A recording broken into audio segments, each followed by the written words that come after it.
అపర్ణ అందరితో ఇలా అంటూ ఉంటుంది. ఆ అప్పు తీర్చడానికి వీళ్ళిద్దరూ ఎంత కష్టపడ్డారో, ఖర్చు తగ్గించి ఆ అప్పు తీర్చడానికి చాలా కష్టపడ్డారు.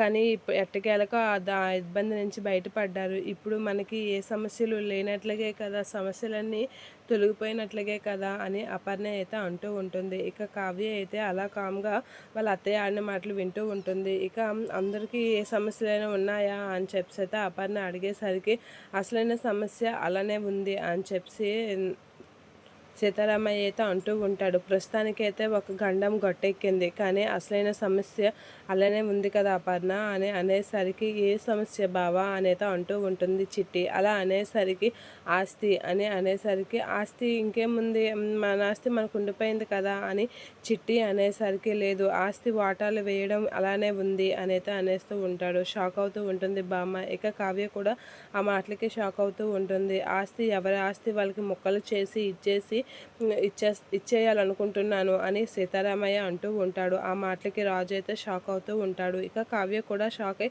అలా చూస్తూ ఉంటుంది సీతారామయ్య కాసి.